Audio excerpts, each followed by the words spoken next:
లంచాలు పడేసి రాజకీయ పలుకుబడితో పన్నులు ఎగ్గొట్టి నల్లధనంతో బ్రతికేసినటువంటి వాళ్ళకి మాత్రం మోడీ వచ్చాక కడుపు రగిలిపోతుంది.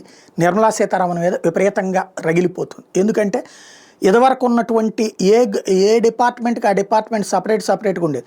ఇన్కమ్ ట్యాక్స్కి 5 లక్షల రూపాయలు చూపెట్టినటువంటి వాడు అదే ఇక్కడ సేల్స్ ట్యాక్స్ దగ్గరకు వచ్చేటప్పటికి 25 లక్షలు చూపెడతాడు. అట్లాగా తేడాలు ఉండేవి.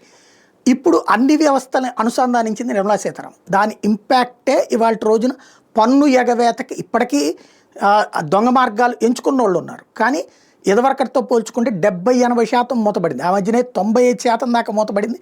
ఈ మధ్యన అందులో బొక్కలు పెట్టగలిగారు. 10-15% మళ్ళీ పన్ను ఎగవేతలు నడుస్తున్నాయి. 70-80% మాత్రం స్ట్రాంగ్గానే ఉన్నాయి. అయితే ఆ ప్రయోజనాలు భారతదేశ చరిత్రలో ఇన్కమ్ ట్యాక్స్ ఇంత భారీగా తగ్గించడం కానీ, జిఎస్టీ ఇంత భారీగా తగ్గించడం కానీ ఒక్క నిర్మలమ్మకే సాధ్యమైంది. అట్లాగే రేపో మాపో ఇప్పుడు అమెరికన్ టారిఫ్ల వల్ల ఎదురయ్యేటటువంటి సమస్యల్ని దృష్టిలో పెట్టుకుని ఎగుమతి దిగుమతులకు సంబంధించినటువంటి ప్యాకేజీ ప్రకటిస్తామంటూ ఓ శుభవార్త చెప్తోంది ఆవిడ.